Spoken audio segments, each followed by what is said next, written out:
الحمدللہ وکفى وسلام علی عبادہ الذین اصطفى خصوصا علی افضلہم خاتم النبیین محمد الامین وعلی آلہ واصحابہ اجمعین اما بعد اعوذ باللہ من الشیطان الرجیم بسم اللہ الرحمن الرحیم انک لا تسمع الموتى ولا تسمع الصم الدعاء اذا ولوا مدبرین صدق اللہ العظیم رب اشرح لي صدري ويسر لي امري واحلل عقدة من لساني يفقهوا قولي اللهم ربنا الهمنا رشدنا واعذنا من شرور انفسنا اللهم ارنا الحق حقا وارزقنا اتباعه وارنا الباطل باطلا وارزقنا اجتنابه آمین یا رب العالمین۔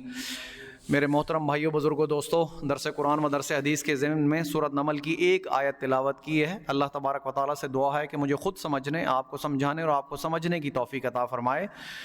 گزشتہ 2 جمعوں کے دروس میں حاضر نہ ہو سکا، جس کے لیے میں معذرت خواہ ہوں، کیونکہ کچھ ذاتی مجبوریوں کی وجہ سے وہ درس ہم جاری نہ رکھ پائے۔ تو آج کی حدیث پاک جو میں نے آپ کے سامنے بیان کرنے لگا ہوں، اس کے راوی ہیں حضرت عبداللہ ابن مسعود۔ عن عبداللہ ابن مسعود رضی اللہ تعالی عنہ قال قال رسول اللہ صلی اللہ علیہ وسلم ما من عبد مؤمن یخرج من عینیہ دموع ان کان مثل راس الذباب من خشیۃ اللہ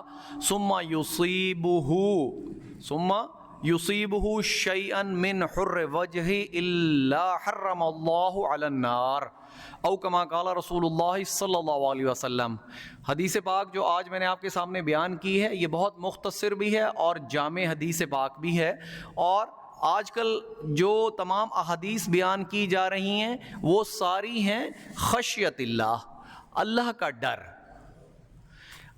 پچھلے گزشتہ تمام دروس میں جو ہم حدیث پاک یا احادیث بیان کر رہے ہیں، ان میں جو عنوان چل رہا ہے وہ اللہ کا ڈر ہی چل رہا ہے، کیونکہ اگر انسان کے اندر، میں مسلمان نہیں کہہ رہا، میں انسان کہہ رہا ہوں، چونکہ پوری بنی نوع انسان جو اللہ تبارک و تعالیٰ نے تخلیق کی، وہ اللہ تعالیٰ کی محبوب ترین مخلوق ہے۔ لقد خلقنا الانسان فی احسن تقویم، یہاں لفظ انسان اللہ نے کہا، مومن یا مسلمان نہیں کہا۔ جتنی پوری بنی نوع انسان ہے، پوری بنی نوع انسان ہے، وہ اللہ کی بہترین مخلوق ہے، اللہ کی محبوب ترین مخلوق ہے۔ اللہ نے اسے اشرف المخلوقات بنایا ہے۔ اپنی تمام تخلیقات اللہ تبارک و تعالیٰ نے جب کر لیں، اور پھر حضرت آدم کو جب بنایا، اور پھر کیا کہا فرشتوں کو، وَنَفَخْتُ فِيهِ مِن رُوحِي فَقَعُوا لَهُ سَاجِدِينَ، کہ جب میں اپنی روح میں سے کچھ اس میں پھونک دوں۔ میرے بھائیوں، اپنی فضیلت اور اپنے اشرف المخلوقات ہونے کا اندازہ تو لگا لو کہ کہ آپ کی جو روح ہے اس کا جو تعلق ہے ڈائریکٹ اللہ کی ذات سے ہے۔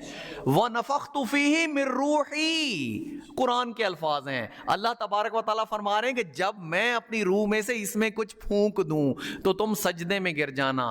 آپ کو ملائکہ سے سجدہ کرایا گیا۔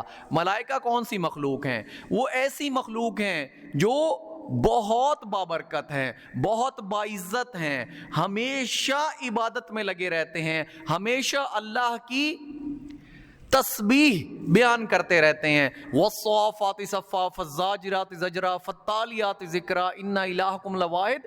ملائکہ کی بہت تعریف کی گئی ہے۔ ذی قوت عند ذی العرش المکین مطاع ثم امین، یہ جبریل امین، حضرت جبریل امین علیہ السلام کے بارے تعریف کی گئی، تمام ملائکہ کی تعریف کی گئی، کرام بررہ۔ آپ کو مختلف مقامات پہ میں نے ملائکہ کی تعریف جو اللہ نے بیان کی، وہ میں نے آپ کے سامنے بیان کر دی۔ ان ملائکہ کو آپ کے سامنے سجدہ کرایا گیا، تو پھر آپ اس سے اندازہ لگا سکتے ہیں کہ انسان اللہ کو کتنا محبوب تر ہے، اور اس انسان کو اللہ چاہتا ہے۔ اللہ تبارک و تعالیٰ کی ذات یہ چاہتی ہے کہ ساری کی ساری بنی آدم، ساری کی ساری بنی نوع انسان جو ہے وہ سارے کے سارے جنت میں چلے جائیں۔ یہ اللہ تبارک و تعالیٰ کی خواہش ہے۔ اللہ تبارک و تعالیٰ یہ چاہتے ہیں کہ سارے کے سارے لوگ جنت میں چلے جائیں، لیکن اسی کے لیے اللہ تبارک و تعالیٰ نے 1,24,000 کم و بیش پیغمبر بھیجے، پھر ان کے صحابہ تابعین، تبا تابعین، مسلح، کتابیں، یہ کس لیے آخر اتنا زیادہ فکر کس کے لیے تھی؟ اللہ تبارک و تعالیٰ کی ذات تو بے نیاز ہے، بے نیاز ذات ہے، اسے پرواہ نہیں ہم سارے کے سارے جہنم میں چلے جائیں، اسے پرواہ نہیں ہم سارے کے سارے جنت میں چلے جائیں، اسے پرواہ نہیں، لیکن وہ ہماری اتنی پرواہ کیوں کر رہا ہے؟ کیونکہ ہم اس کی بہترین مخلوق ہیں، اللہ تبارک و تعالیٰ کی محبوب ترین مخلوق ہیں۔ تمام جو اللہ تعالیٰ نے اس کائنات میں چیزیں بنائی اسے انسان کے لیے مسخر کر دیا۔ آج آپ نے دیکھ لیا ہے کہ کبھی انسان ہواؤں میں اڑتا ہے، کبھی انسان خلاؤں میں جاتا ہے، کبھی اور سیاروں پر جاتا ہے۔ کیا آپ سوچ سکتے تھے کہ اگر اللہ تبارک و تعالیٰ ان چیزوں کو انسان کے تابع نہ کرتا تو کیا انسان کے لیے یہ ممکن ہوتا کہ وہاں تک پہنچتا؟ کبھی بھی نہیں پہنچتا۔ ہم کبھی غور ہی نہیں کرتے کہ آخر انسان میں یہ طاقت کہاں سے آ گئی کہ ہم ہواؤں میں بھی اڑ رہے ہیں، ہم خلاؤں میں بھی جا رہے ہیں، کبھی 1 گھنٹہ پہلے ہم ادھر ہوتے ہیں، 1 گھنٹہ پہلے ہم سینکڑوں میل دور چلے جاتے ہیں۔ یہ تمام چیزیں جو پیغمبروں کو، حضرت سلیمان علیہ السلام کا تخت جب اڑتا تھا تو مہینوں کا فاصلہ گھنٹوں میں طے کر لیتا تھا، آج ہم بھی کر رہے ہیں۔ تو آخر یہ کیا بات ہے؟ انسان کے لیے یہ صرف سوچ لینا چاہیے کہ اللہ تبارک و تعالیٰ نے ان تمام چیزوں کو آپ کے لیے مسخر کر دیا، اور وہ اللہ تبارک و تعالیٰ کی ذات اپنی شدید محبت کی وجہ سے یہ چاہتی ہے کہ میرا ایک ایک بندہ جو ہے، میرا ایک ایک بندہ وہ جنت میں جانے والا بن جائے، اس کے لیے سارا یہ تردد کیا گیا۔ اب ہماری ذمہ داری بنتی ہے کہ اللہ تبارک و تعالیٰ کی کریم ذات جن باتوں سے ہمیں روکتی ہے ہمیں ان سے رک جانا چاہیے، نفس کی خواہشات پر قدم رکھ لینا چاہیے، پاؤں رکھ کر ایک پاؤں، اللہ کے رسول نے فرمایا تم ایک پاؤں نفس پر رکھو، دوسرا پاؤں تمہارا جنت میں ہوگا۔ یہ ہے، اتنی آسان بات ہے، کہنے میں بھی آسان ہے لیکن ہے بہت مشکل، کیونکہ انسان اپنی نفس کی خواہشات کے پیچھے دوڑا چلا جا رہا ہے۔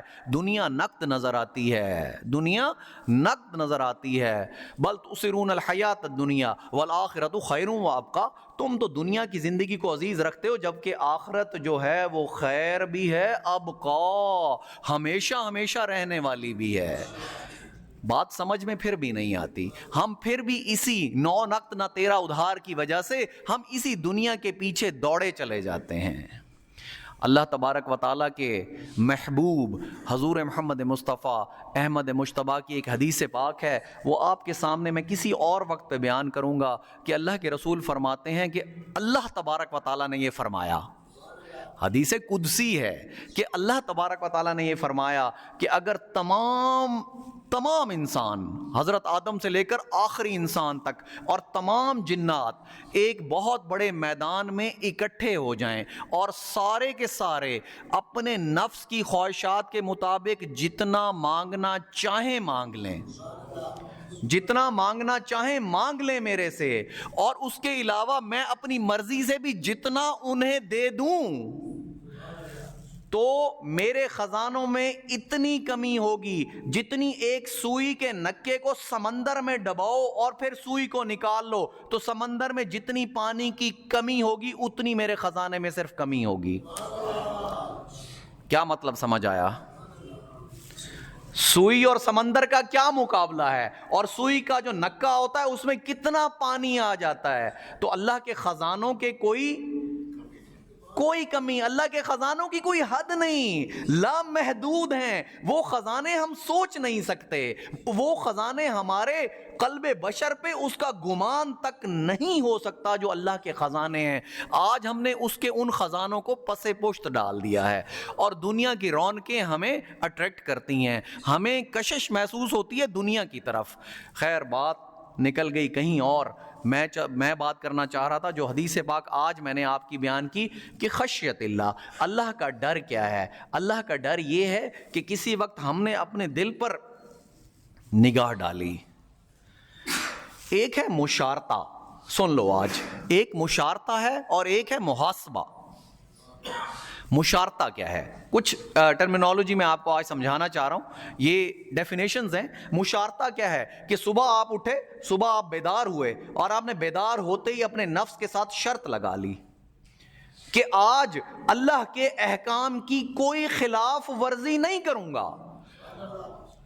آج کا دن جو میں صبح جاگا اور رات تک سونے تک میں اللہ کے کسی حکم کی بھی خلاف ورزی نہیں کروں گا، جو محمد رسول اللہ صلی اللہ علیہ وسلم نے فرمایا اس پر عمل کروں گا، جن باتوں سے روکا ان سے رک جاؤں گا، جو قرآن پاک میں معروفات بیان کیے گئے اپنی حد المقدور کوشش کر پہ اس پر عمل کروں گا، جن منکرات سے روکا گیا آج ان سے رک جاؤں گا۔ یہ اس نے اپنے نفس کے ساتھ شرط باندھ لی۔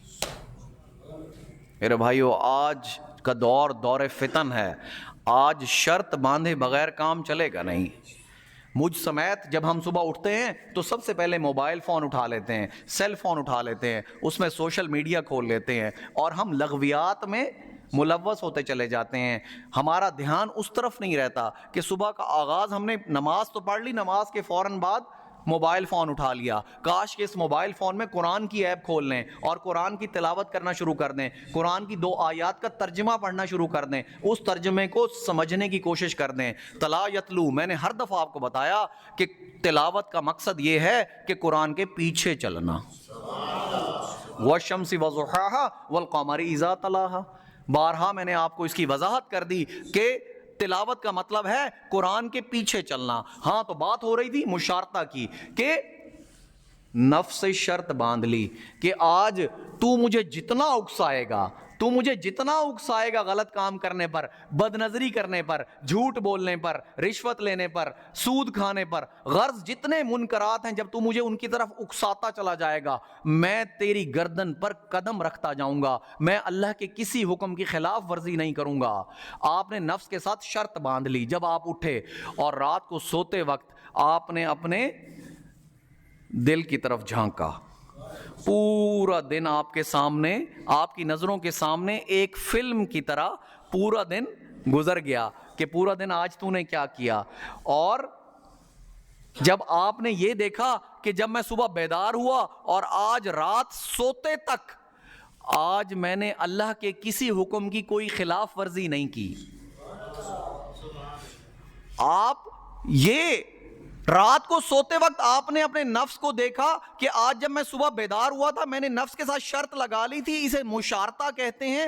اور رات سوتے وقت، صبح سے لے کر رات سوتے وقت آج پورے دن میں میں نے اللہ کے کسی حکم کی کوئی خلاف ورزی نہیں کی، میں نے نہ بد نظری کی، نہ جھوٹ بولا، نہ ناپ تول میں کمی کی، نہ سود کھایا، نہ کوئی حرام رزق کی طرف گیا، غرض کوئی بھی منکرات میں ملوث نہیں ہوا۔ جو اللہ تعالیٰ کے تمام احکامات تھے، 5 نمازیں وقت پر ادا کی، جماعت کے ساتھ ادا کی، کسی کے ساتھ بد اخلاقی نہیں کی، غرض میں نے اپنا پورے کا پورا موازنہ کر لیا۔ اسے کہتے ہیں محاسبہ۔ صبح مشارطہ کیا اور رات کو محاسبہ کیا۔ خدا کے بندو یہی ہے آج کل کہ صبح مشارطہ کرو، رات کو محاسبہ کرو۔ محاسبے میں تجھے یہ نظر آیا کہ آج نفس سے کوئی غلطی سرزد نہیں ہوئی، لیکن اس پر بھی تو مطمئن نہ ہوا اور تو رات کو سوتے وقت اللہ کے سامنے رو دیا کہ یا اللہ میں آج اس پر بھی مطمئن نہیں ہوں۔ کیوں؟ کیونکہ تیری رحمت شامل نہیں ہوگی تو میرے پلے پھر بھی کچھ نہیں بچے گا۔ اسے کہتے ہیں خشیت اللہ، جو حدیث پاک میں آج آپ کے سامنے بیان کر رہا ہوں کہ حضرت عبداللہ بن مسعود فرماتے ہیں کہ اللہ کے رسول نے فرمایا ما من عبد مؤمن یخرج من عینیہ دموع وان کان مثل راس الذباب، کہ کوئی شخص جو ہو مومن، کوئی شخص جو مومن ہو اور اس کی آنکھ سے آنسو نکل آئے، آنسو بھی کتنا، آنسو کا ایک قطرہ، اللہ کے رسول نے اس کی مثال بھی دے دی کہ وہ صرف مکھی کے سر کے برابر بھی آنسو نکل آئے اس کے آنکھ سے۔ اور کس لیے نکلا؟ من خشیت اللہ، اللہ کے ڈر سے وہ آنسو نکلا۔ ثم یصیبہ شیئا من حر وجہی، پھر وہ آنسو جو ہے وہ اس کے گال پر نیچے آ گیا تو اللہ تبارک و تعالیٰ کیا کریں گے؟ الا حرمہ اللہ علی النار، اللہ تبارک و تعالیٰ اس پر آگ کو، جہنم کی آگ کو حرام کر دیں گے۔ خوشخبری تو دیکھو، فرمانے والے کون ہیں؟ محمد مصطفیٰ احمد مجتبیٰ صلی اللہ علیہ وسلم، ہماری جان آپ پر قربان، 100 جانیں مل جائیں ہم 100 جانیں قربان کرنے کو تیار ہیں۔ وہ فرما رہے ہیں جن کی بات 200% سچ ہے، اور کتنی بڑی خوشخبری دے رہے ہیں کہ مومن ہو، کوئی شخص ہو، اور جب محاسبہ کرتے وقت اللہ کے ڈر سے اس کی آنکھ سے ایک قطرہ آنسو کا بھی نکلا اور بہہ کر اس کی گال پر آ گیا، تو اللہ تبارک و تعالیٰ اتنے رحیم ہیں، اتنے شفیق ہیں، وہ تو مغفرت کے بہانے ڈھونڈتے ہیں، معاف کرنے کے بہانے ڈھونڈتے ہیں۔ انہوں نے اس پر جہنم کی آگ حرام کر دی، اس سے بڑی خوشخبری کیا ہوگی؟ تو میرے بھائیوں، خدا کے لیے اب جب صبح بیدار ہو تو میں نے یہ آج بات خصوصاً مجھ سمیت ہم سب کے لیے ہے کہ صبح مشارطہ کر لیں، رات کو محاسبہ کر لیں۔ صبح فجر پر اٹھیں تو نفس سے شرط لگا لیں کہ آج کوئی گناہ نہیں کرنا، آج اللہ کے کسی حکم کی خلاف ورزی نہیں کرنی، آج محمد رسول اللہ صلی اللہ علیہ وسلم کی بتائی ہوئی ہر سنت پر عمل کرنا ہے۔ اور رات سوتے وقت محاسبہ کر لیں کہ کیا آج واقعی ایسا ہوا، اور اگر محاسبے میں کچھ نکل آئے کہ نہیں آج تو اللہ کے فلاں فلاں حکم کی خلاف ورزی بھی ہوئی اور فلاں فلاں سنت کو توڑا بھی صحیح، تو اس وقت رو کر اللہ سے توبہ بھی کر لیں، توبہ بھی کر لیں۔ استغفر اللہ ربی من کل ذنب اذنبتہ عمدا او خطا سرا او علانیۃ واتوب الیہ من الذنب الذی اعلم ومن الذنب الذی لا اعلم انک انت علام الغیوب وستار العیوب وغفار الذنوب ولا حول ولا قوۃ الا باللہ العلی العظیم۔ 5واں کلمہ میں نے آپ کے سامنے پڑھا ہے میرے بھائیو، آج ہمیں کلمے ہی یاد نہیں ہیں، آج ہمیں کلمے ہی یاد نہیں ہیں، یہ 5واں کلمہ پڑھا ہے، اس سے بڑی خوبصورت استغفار آپ کو کہیں ملے گی نہیں کہ اے اللہ آپ نے اللہ کے سامنے اپنے کو پیش کر دیا کہ میں توبہ کرتا ہوں ان تمام گناہوں سے جو میرے سے یا جان کر سرزد ہوئے یا غلطی سے سرزد ہو گئے، یا چھپ کر میں نے سرزد کیے یا لوگوں کے سامنے میرے سے سرزد ہو گئے۔ وہ گناہوں سے بھی توبہ کرتا ہوں جنہیں میں جانتا ہوں، ان گناہوں سے بھی توبہ کرتا ہوں جنہیں میں نہیں جانتا۔ پھر اللہ کی آپ نے تعریف بھی بیان کر دی کہ تو غیب کا علم بھی جانتا ہے، تو عیبوں پر پردہ بھی ڈالتا ہے، تو معاف کرنے والا بھی ہے، تو معاف کر دے۔ تو میرے بھائیوں، اب ایک بات اپنے ساتھ پکڑ کر آج گھر جانا کہ روزانہ صبح اٹھ کر مشارطہ کرو گے، روزانہ رات کو سوتے وقت محاسبہ کرو گے۔ خدا کے واسطے رات کو سوتے وقت مجھ سمیت ہم لوگ ٹی وی آف کر سوتے ہیں، دیکھتے ہوئے ٹی وی آف کرتے ہیں، آخری لمحہ جو ہوتا ہے ہمارا ٹی وی دیکھتے ہوئے ہوتا ہے، حالانکہ آخری لمحہ تو ہمارا ہونا چاہیے محاسبہ کرتے ہوئے۔ ہم یا تو موبائل کی سکرین آف کر کے سوتے ہیں یا ٹی وی آف کر سوتے ہیں، حالانکہ ہم مسلمانوں کا آخری لمحہ تو اللہ سے توبہ طائب ہو کے سونا چاہیے نا، کہ کل کی صبح آنکھ کھلے یا نہ کھلے، کل کی صبح آنکھ کھلے یا نہ کھلے، کل ہمیں کسے نصیب ہو کس کو پتا۔ تو توبہ کر کے سوئیں اور توبہ بھی پوری کی پوری مانگیں۔ استغفر اللہ ربی من کل ذنب اذنبتہ عمدا او خطا سرا او علانیۃ، پوری کی پوری توبہ مانگ کر سوئیں اور گڑ گڑا کر توبہ مانگیں اور اللہ کے آگے اپنے آپ کو پیش کر دیں کہ یا اللہ ہم گناہوں کے پتلے ہیں۔ قاری صاحب ہر جمعے میں دعا مانگتے ہیں کہ ہم گناہ کے قیدی ہیں، ہمیں اسی قید سے رہائی دے دے، ہمیں اس قید سے رہائی دے دے، یہ اللہ سے مانگیں ہم۔ وقت ختم ہوا چاہتا ہے اور اب سردی کی وجہ سے کچھ درس بھی میں نے آج مختصر کیا ہے، ٹوٹل 15 سے 18 منٹ کا آپ کے سامنے میں نے درس اور ایک حدیث پاک بہت مختصر بیان کی ہے۔ جو آیت ہے وہ ابھی ویسے کی ویسے رہ گئی۔ اس آیت کے ضمن میں سورۃ المومنون کی 8 آیات میں نے آپ کو بتانی ہے کہ مردہ کون لوگ ہیں جنہیں اللہ تبارک و تعالیٰ نے قرآن میں مردہ کہا، چلتی پھرتی لاشیں اللہ نے کنہیں کہا کہ وہ انسانوں کی طرح پھر تو رہے ہیں لیکن اللہ نے انہیں قرآن پاک میں مردہ کہا۔ وہ مردہ کون ہیں؟ ان میں کیا کیا چیز نہیں پائی جاتی تو اللہ تبارک و تعالیٰ نے انہیں مردہ قرار دے دیا۔ اللہ تبارک و تعالیٰ سے دعا ہے کہ اگلے جمعے اس بات کی مجھے بھی توفیق ملے کہ میں درس دینے کے لیے آؤں، درس کے قابل ہوں، اور اللہ تعالیٰ آپ سب کو بھی توفیق دے کہ آپ مل بیٹھ کر ہم یتدارسون بینہم، اللہ کے رسول فرماتے ہیں کہ کچھ لوگ میری امت میں سے ایسے ہوں گے جو مسجد اللہ کے گھر میں مل بیٹھیں گے، یتدارسون بینہم، آپس میں ایک دوسرے کو سیکھیں گے سکھائیں گے۔ یہ ہم کیا کر رہے ہیں میرے بھائیوں؟ میں کوئی بہت بڑا عالم فاضل نہیں ہوں، میں قرآن کا ابتدائی طالب علم ہوں، میں کوئی بہت نیک پرہیزگار نہیں ہوں، میں بھی گناہ گار آدمی آپ کے سامنے بیٹھا ہوں، میں اپنی آخرت سنوارنے کے لیے آپ کے سامنے بیٹھا ہوں۔ آپ اور میں ایک دوسرے سے سیکھ رہے ہیں۔ یتدارسون بینہم، اللہ کے رسول فرماتے ہیں کہ جب کچھ لوگ مسجد میں مل بیٹھتے ہیں، ایک دوسرے کو سیکھتے اور سکھاتے ہیں، تو ہوتا کیا ہے کہ فرشتوں کی ایک جماعت انہیں گھیر لیتی ہے، فرشتوں کی ایک جماعت انہیں گھیر لیتی ہے، اور اللہ تعالیٰ ان پر سکینہ نازل کر دیتا ہے، اپنی رحمت نازل کر دیتا ہے، ان کے دلوں کو سکون دے دیتا ہے۔ الا بذکر اللہ تطمئن القلوب، اگر سکون کہیں تلاش کرنا ہے تو وہ بل گیٹس کی دولت میں نہیں ملے گا۔ دنیا کا امیر ترین آدمی رہا ایک وقت میں ایلون مسک ہے، میں آپ کو ایک نام گنوا سکتا ہوں جو اس وقت دنیا کے امیر ترین لوگوں کی فہرست ہے۔ آج جا کر ان سے پوچھیں، ان کی زندگیاں اٹھا کر دیکھیں تو ایک ہی چیز کی کمی نظر آئے گی، سکون نہیں ہوگا، کیونکہ سکون کی شرط تو ایک ہی ہے، الا بذکر اللہ تطمئن القلوب۔ ذکر کیا ہے؟ ذکر کا مطلب یہ نہیں کہ یہ بھی ہے کہ ہم نے اپنے دل پر نظر ڈالی اور لفظ کہا اللہ، یہ بھی ذکر ہے، اس میں کوئی شک نہیں ذکر ہے، لیکن جو ذکر کی عربی میں تعریف ہے وہ ذکر ہے نصیحت، نصیحت حاصل کرنا۔ وَلَقَدْ يَسَّرْنَا الْقُرْآنَ لِلذِّكْرِ فَهَلْ مِن مُدَّكِرٍ، ہم نے تو قرآن کو آسان کر دیا نصیحت کے لیے۔ یہاں لذکری ہے کہ میرے ذکر کے لیے، میرے ذکر سے مراد علماء کرام نے کیا نصیحت کے لیے۔ وآخر دعوانا ان الحمدللہ رب العالمین۔